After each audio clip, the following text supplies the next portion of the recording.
વિદ્યાર્થી મિત્રો, ઓનલાઈન ક્લાસમાં આપનું સ્વાગત છે. તમને વોટ્સઅપ ઉપર પ્રણવ લિમિટેડનો એક્ઝામ્પલ મોકલી આપવામાં આવ્યો છે. તમે બધાએ લખી દીધો હશે. પ્રણવ કંપની લિમિટેડ તમને 19-20ની વર્ષની માહિતી નીચે મુજબ આપે છે. વિગત પછી ચોખ્ખો નફો 60% કરવેરા બાદ, એટલે કરવેરા પછી નફો એટલે ચોખ્ખો નફો છે. શરૂઆતનો સ્ટોક, છેવટનો સ્ટોક, ઇક્વિટી શેર મૂડી, 10% પ્રેફરન્સ શેર મૂડી, 10% લાંબા ગાળાની લોન, 10% ડિબેન્ચર્સ, રાખી મૂકેલ કમાણી, ચાલુ મિલકતો, કાયમી મિલકતો અને અવાસ્તવિક મિલકતો.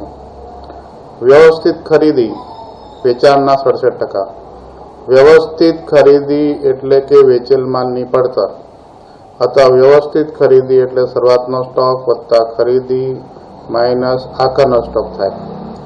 ઉધાર વેચાણ કુલ વેચાણના 3/5 ભાગ. દેવાદારો અને લેણી હુંડી ચાલુ મિલકતોના 33.33% છે. સ્ટોક ચલણ દર 10 છે. હવે આના પરથી જુઓ કે તમે કોઈ જગ્યાએ વેચાણ તો દેખાત નથી,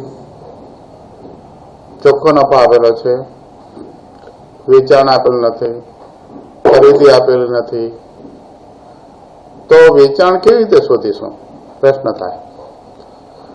તો અહીં એક સ્ટોક ચલણ દર આપેલો છે.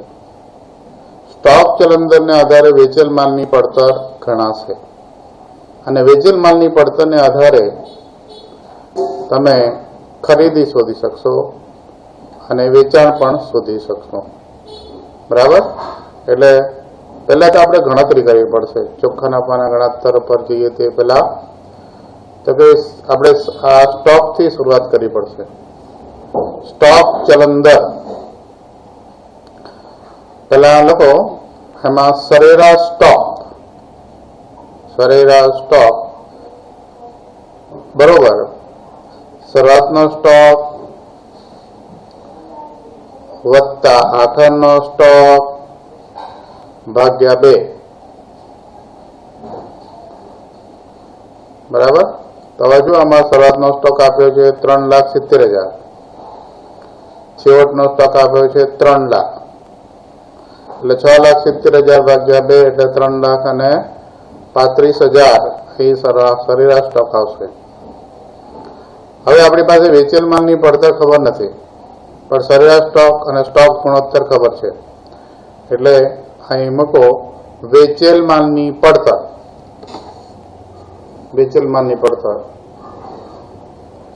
સ્ટોક ગુણોત્તર બરોબર વેચેલ માલની પડતર ભાગ્યા સરેરાશ સ્ટોક. સ્ટોક ગુણોત્તર બરોબર વેચેલ માલની પડતર ભાગ્યા સરેરાશ સ્ટોક. સ્ટોક ગુણોત્તર 10 વખત છે. વેચેલ માલની પડતર આપણને ખબર નથી, એટલે વેચેલ માલની પડતર જ રહેવા દો. અને સરેરાશ સ્ટોક આપણે કાઢ્યો છે 3,35,000. હવે આ 3,35,000 ને બરાબરની આ બાજુ લાવશો એટલે આ બાજુ ગુણાકાર થઈ જશે. બરાબર? એટલે 10 વખત ગુણ્યા 3,35,000 બરોબર વેચેલ માલની પડતર. 10 વખત ગુણ્યા 3,35,000 બરોબર વેચેલ માલની પડતર. એટલે આ થશે 33,50,000 બરોબર વેચેલ માલની પડતર. બરાબર? 33,50,000 બરોબર વેચેલ માલની પડતર બરોબર વ્યવસ્થિત ખરીદી. વ્યવસ્થિત ખરીદીનો એક બીજો સૂત્ર લખી રાખો. વ્યવસ્થિત ખરીદી બરોબર શરૂઆતનો સ્ટોક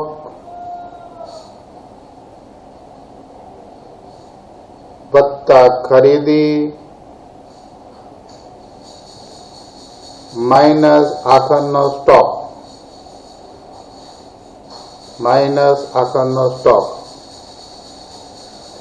હવે વેચેલ માલની પડતર એ તમારી જુઓ કેટલા ટકા છે, તો કે વ્યવસ્થિત ખરીદી વેચાણના 67% છે. વ્યવસ્થિત ખરીદી એટલે કે વેચેલ માલની પડતર વેચાણના 67% છે.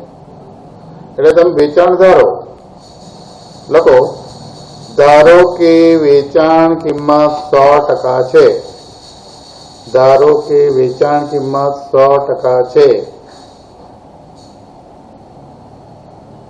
જેથી વેચેલ માલની પડતર કે વ્યવસ્થિત ખરીદી, વેચેલ માલની પડતર કે વ્યવસ્થિત ખરીદી 67% થશે. 67% થશે, જેથી કાચો નફો 33% આવશે. જેથી કાચો નફો 33% આવશે. હવે લખો વેચાણ કિંમત બરોબર 100%. લખો નીચે વેચાણ કિંમત બરોબર 100%. એમાંથી બાદ વેચેલ માલની પડતર, વેચેલ માલની પડતર 67% બરોબર 33,50,000 બરોબર 33,50,000. એટલે કાચો નફો આવશે 33%. કાચો નફો આવશે 33%. હવે નીચે પદમાળો,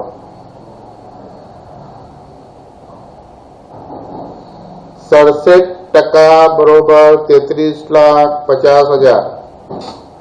67% બરોબર 33,50,000 માટે 100% બરોબર કેટલા? માટે 100% બરોબર કેટલા? એટલે કુલ વેચાણ કિંમત આવશે તમારી 50 લાખ. આ 50 લાખમાંથી 33,50,000 બાદ કરો એટલે આવશે કાચો નફો 33%, 16,50,000. અથવા 50,000 ગુણ્યા 33% કરો તો પણ 16,50,000 આવશે. બરાબર. એટલે આપણે વેચાણ કિંમત પણ મળી ગઈ, વેચેલ માલની પડતર પણ મળી ગઈ અને કાચો નફો પણ મળી ગયો. હવે સંચાલન ગુણોત્તર શોધવાનો છે. તો સંચાલન ગુણોત્તર માટે પહેલા અહીંથી શરૂઆત કરવી પડશે કે ભાઈ સંચાલન ગુણોત્તરમાં સંચાલન ખર્ચા કેટલા છે એ ખબર નથી. બરાબર. આ સંચાલન ખર્ચાની વિગતો પછી મૂકીશું. તે પહેલા કાચો નફો માઇનસ ચોખ્ખો નફો એટલે સંચાલન ખર્ચા થાય એ પણ લખી દો. સંચાલન ખર્ચા બરોબર સંચાલન ખર્ચા બરોબર કાચો નફો માઇનસ ચોખ્ખો નફો. માઇનસ ચોખ્ખો નફો. પણ ચોખ્ખો નફો કયો? તો કે કરવેરા પહેલાનો. કરવેરા પહેલાનો. આખા ધ્યાન રાખજો. ચોખ્ખો નફો એટલે કરવેરા બાદનો નહીં. હવે 16,50,000. હવે આ શોધવું પડશે અત્યારે. લખવો એટલે લખી રાખો. 16,50,000 માઇનસ 12,50,000 બરોબર 4 લાખ. 16,50,000 માઇનસ 12,50,000 બરોબર 4 લાખ. હવે આ 12,50,000 કેવી રીતે આવ્યા અત્યારે નીચે એની ગણતરી આપી છે. ચાલો લખો. વિગત અને રકમ રૂપિયા. વિગત અને રકમ રૂપિયા. વિગતમાં લખો કાચો નફો 16,50,000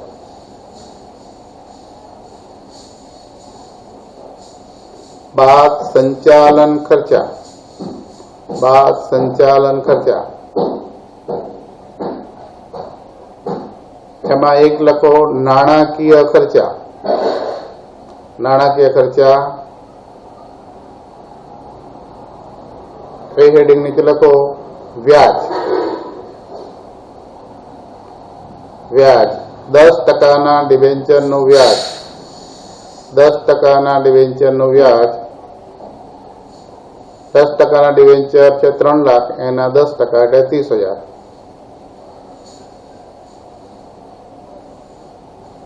બીજું લખો 10% લાંબા ગાળાની લોન પર વ્યાજ. આ 10% લાંબા ગાળાની લોન પર વ્યાજ 2 લાખ ગુણ્યા 10% બરોબર 20,000. આ પ્રેફરન્સ શેર મૂડી છે, પણ એના પર ડિવિડન્ડ મળે એટલે એ બાદ નહીં થાય, ધ્યાન રાખજો. એટલે 50,000 રૂપિયા વ્યાજ થશે. પછી 2 નંબર આપો, વહીવટી ખર્ચાઓ કે અન્ય સંચાલન ખર્ચાઓ. વહીવટી ખર્ચાઓ કે અન્ય સંચાલન ખર્ચાઓ એ ખબર નથી અત્યારે, એટલે એઝ ઇટ ઇઝ રહેવા. ચાલો હવે આપણને જે આપ્યું છે તેને આધારે આપણે જઈશું. હવે આ બધી વિગત લખતા જાઓ. આવશે કરવેરા પહેલાનો ચોખ્ખો નફો. આ બાદ કર્યા પછી સંચાલન ખર્ચા વાત કરો એટલે કરવેરા પહેલાનો ચોખ્ખો નફો આવે. એમાંથી બાદ 60% લેખે કરવેરા. 60% લેખે કરવેરા એ બાદ કરો એટલે કરવેરા પછીનો ચોખ્ખો નફો. કરવેરા પછીનો ચોખ્ખો નફો આવશે. એ તમને આપેલો છે. ચોખ્ખો નફો કરવેરા બાદ 5 લાખ રૂપિયા, એટલે અહીં મૂકી દો 5 લાખ. હવે આ જે છે કરવેરા પહેલા નફામાંથી 60% કરવેરા છે, બરાબર. એટલે આની ધારણા કરો. ધારો કે કરવેરા પહેલાનો ચોખ્ખો નફો, ધારો કે કરવેરા પહેલાનો ચોખ્ખો નફો 100% હોય તો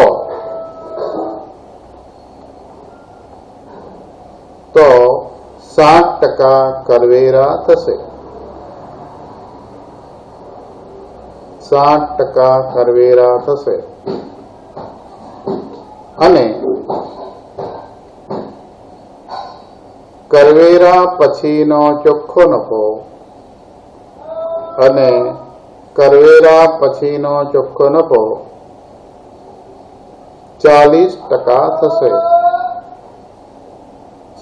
40% થશે. હવે નીચે પદ માળો. 40% બરોબર 5 લાખ. 40% બરોબર 5 લાખ માટે 100% બરોબર કેટલા?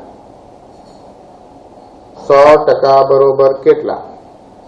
એટલે આ રીતે પદ મારતા કરવેરા પહેલાનો ચોખ્ખો નફો આવશે 12,50,000.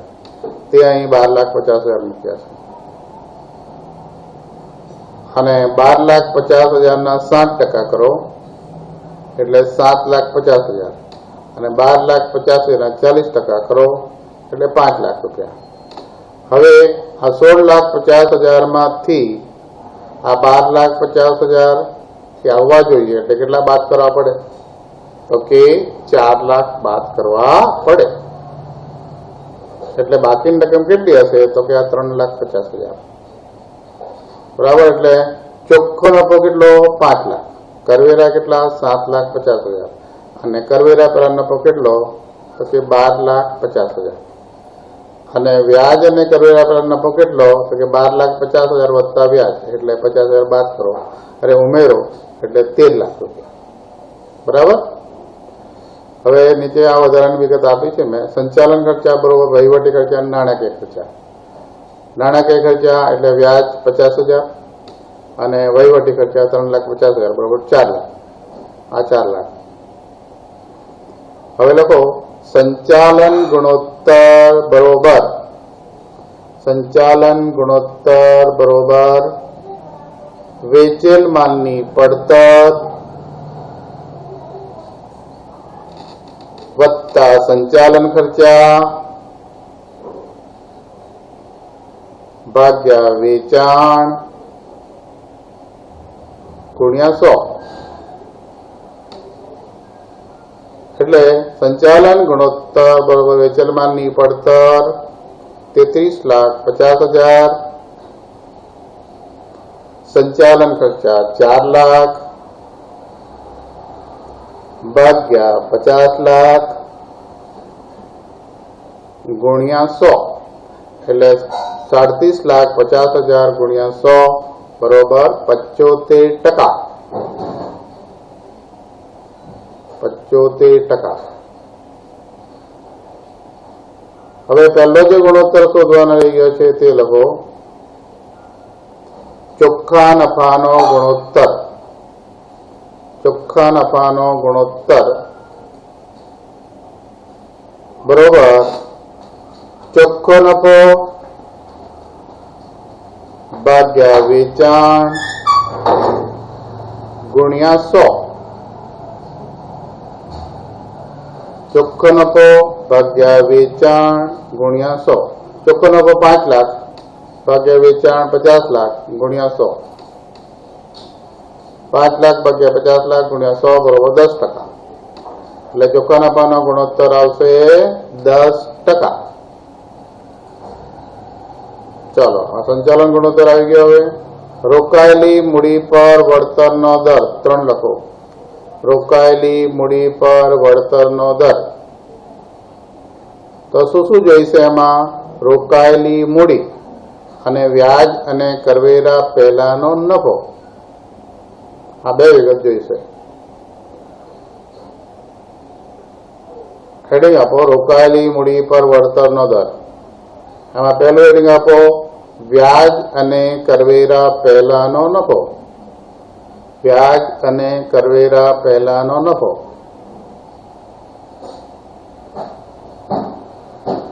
ચાલો હવે આપણે આ પ્રમાણે લખતા જાઓ. વિગત અને રકમ રૂપિયા.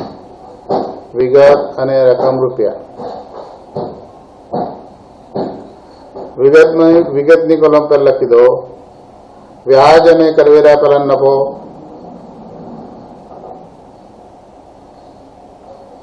બાદ વ્યાજ. બાદ વ્યાજ. વ્યાજ 50,000 છે. ડાયરેક્ટ સીધું લખી દો, અગાઉ લખેલું છે એટલે તોય ચાલશે. વ્યાજ 50,000 એટલે આવશે કરવેરા પહેલા નફો.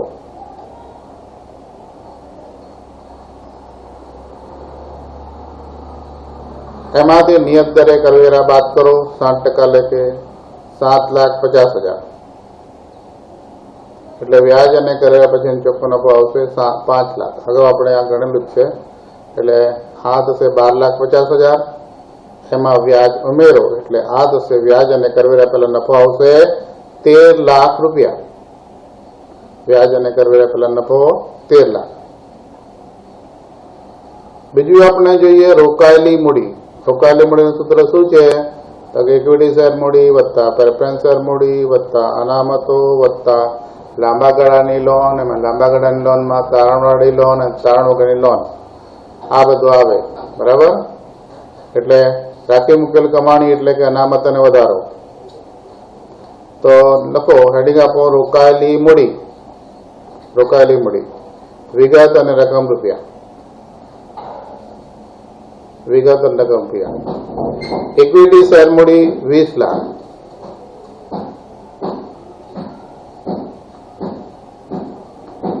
પછી આગળ લખો 10%ની પ્રેફરન્સ શેર મૂડી. 10%ની પ્રેફરન્સ શેર મૂડી 10 લાખ.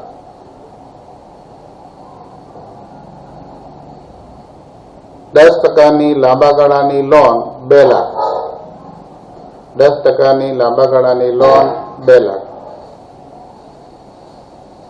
10%ના ડિબેન્ચર્સ. 10%ના ડિબેન્ચર્સ 3 લાખ. રાખી મૂકેલ કમાણી 5 લાખ. રાખી મૂકેલ કમાણી 5 લાખ. એનો સરવાળો કરો એટલે 40 લાખ રૂપિયા થશે. એમાંથી બાદ અવાસ્તવિક મિલકતો. અવાસ્તવિક મિલકતો 1 લાખ. એટલે રોકાયેલી મૂડી આવશે 39 લાખ. રોકાયેલી મૂડી આવશે 39 લાખ. ચલો હવે હેડિંગ આપો. રોકાયેલી મૂડી પર વળતર દર. રોકાયેલી મૂડી પર વળતર દર બરોબર વ્યાજ અને કરવેરા પહેલાનો નફો. વ્યાજ અને કરવેરા પહેલાનો નફો ભાગ્યા રોકાયેલી મૂડી ગુણ્યા 100 બરોબર. વ્યાજ અને કરવેરા પહેલાનો નફો આપણે ગણ્યો 13 લાખ રૂપિયા. રોકાયેલી મૂડી આવી 39 લાખ રૂપિયા ગુણ્યા 100 એટલે 13 તારીખ વનતળ એટલે 33.33%. ચાલો આગળની વખત જુઓ. હવે શું શોધવાનું છે તે જુઓ. શેર હોલ્ડરોના ભંડોળ પર વળતર દર. શેર હોલ્ડરોના ભંડોળ પર વળતર દર એટલે શેર હોલ્ડરોના ભંડોળો જોઈએ અને ચોખ્ખો નફો જોઈએ. ચોખ્ખો નફો તો આપણને ખબર જ છે 5 લાખ રૂપિયા. એટલે શેર હોલ્ડરના ભંડોળ શોધવા પડશે. શેર હોલ્ડરના ભંડોળ એટલે ઇક્વિટી શેર અને પ્રેફરન્સ શેર બંને આવે બરાબર. એટલે હેડિંગ આપો શેર હોલ્ડરોના ભંડોળો. શેર હોલ્ડરોના ભંડોળો વિગત અને રકમ રૂપિયા.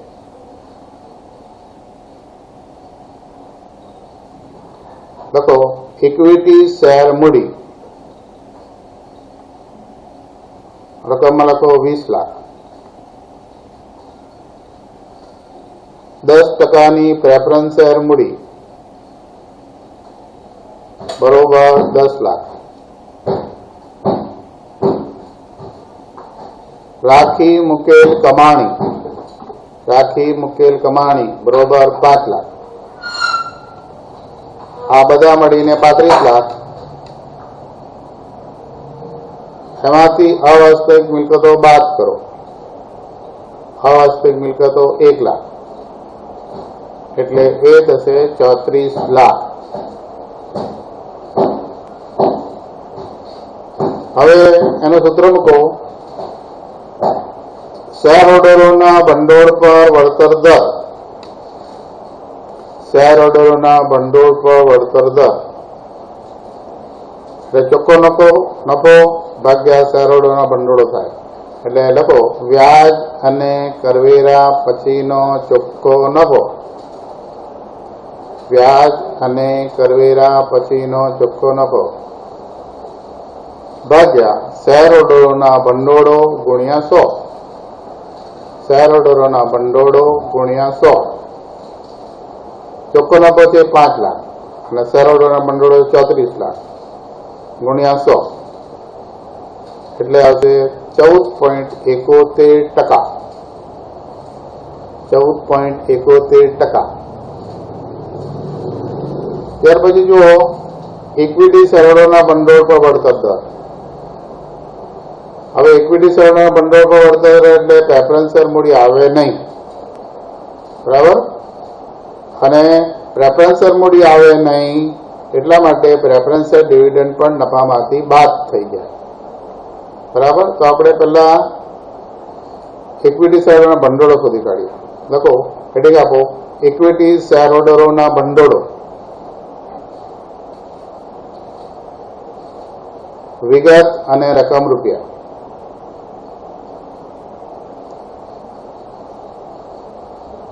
વિગતમાં લખો ઇક્વિટી શેર મૂડી 20 લાખ.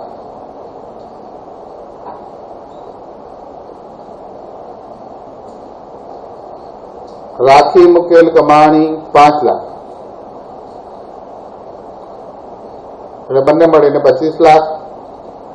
એમાંથી અવાસ્તવિક મિલકતો બાદ થઈ જાય. બાદ અવાસ્તવિક મિલકતો 1 લાખ એટલે થઈ જશે 24 લાખ. પ્રેફરન્સ શેર મૂડી છે તમારી 10 લાખની. એના 10% એટલે પ્રેફરન્સ શેર પર ડિવિડન્ડ થાય 1 લાખ રૂપિયા. હવે હેડિંગ આપો ઇક્વિટી શેરહોલ્ડરોના ભંડોળ પર વળતર દર. ઇક્વિટી શેરહોલ્ડરોના ભંડોળ પર વળતર દર વ્યાજ અને કરવેરા પછીનો નફો, વ્યાજ અને કરવેરા પછીનો નફો માઇનસ પ્રેફરન્સ શેર પર ડિવિડન્ડ, માઇનસ પ્રેફરન્સ શેર પર ડિવિડન્ડ ભાગ્યા ઇક્વિટી શેરહોલ્ડરોના ભંડોળો, ભાગ્યા ઇક્વિટી શેરહોલ્ડરોના ભંડોળો. હલો હલો, હવે તમને થોડો સમય પછી ફોન કરું, જે કામમાં છે 5 મિનિટ પછી કરું. ઇક્વિટી શેરહોલ્ડરોના ભંડોળો ગુણ્યા 100. ઇક્વિટી શેરના ભંડોળ એમાં ચોખ્ખો નફો છે 5 લાખ, પ્રેફરન્સ શેર પર ડિવિડન્ડ છે 1 લાખ, 10 લાખના 1 લાખ, અને ઇક્વિટી શેરના ભંડોળ આવ્યા 24 લાખ ગુણ્યા 100,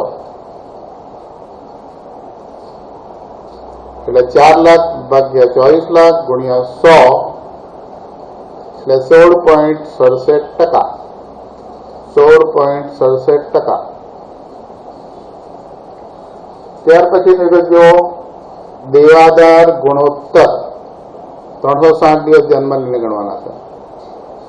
હવે દેવાદાર લેણી ઊંડી કેટલી છે? ચાલુ મિલકતોના 33.197% છે. તો ચાલુ મિલકતો કેટલી છે? 15 લાખ, એના 33.33% કરો એટલે 15 લાખ ગુણ્યા 1/3 એટલે 5 લાખ રૂપિયા. ચાલો, દેવાદાર ગુણોત્તર હેડિંગ આપો, દેવાદારો વત્તા લેણી ઊંડી બરોબર ચાલુ મિલકતો ગુણ્યા 33.33% અથવા 1/3 એટલે દેવાદારો વત્તા લેણી ઊંડી બરોબર 15 લાખ ગુણ્યા 1/3 એટલે 5 લાખ, 15 લાખ ગુણ્યા 1/3 એટલે 5 લાખ. ઉધાર વેચાણ કુલ વેચાણના 3/5 ભાગ છે, એટલે ઉધાર વેચાણ બરોબર કુલ વેચાણ ગુણ્યા 3/5, ઉધાર વેચાણ બરોબર કુલ વેચાણ ગુણ્યા 3/5. કુલ વેચાણ છે 50 લાખ આપ્યું છે, જો ઉધાર વેચાણ કુલ વેચાણના 3/5 ભાગ છે, એટલે કુલ વેચાણ છે 50 લાખ ગુણ્યા 3/5 બરોબર 30 લાખ.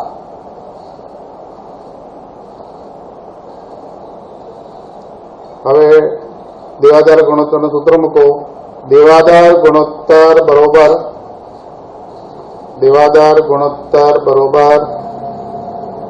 દેવાદારો વત્તા લેણી ઊંડી, દેવાદારો વત્તા લેણી ઊંડી ભાગ્યા ઉધાર વેચાણ, ભાગ્યા ઉધાર વેચાણ ગુણ્યા વર્ષના દિવસો. તો દેવાદારો અને લેણી ઊંડીની કિંમત આવી તમારી 5 લાખ, એટલે 5 લાખ ભાગ્યા ઉધાર વેચાણ 30 લાખ ગુણ્યા વર્ષના દિવસો 360 દિવસ, 360 દિવસ બરોબર આવશે 7 દિવસ. બરાબર, આ રીતે દરેક સૂત્રો તમને યાદ હોવા જોઈએ, તો તમે સરળતાથી ગણી શકશો.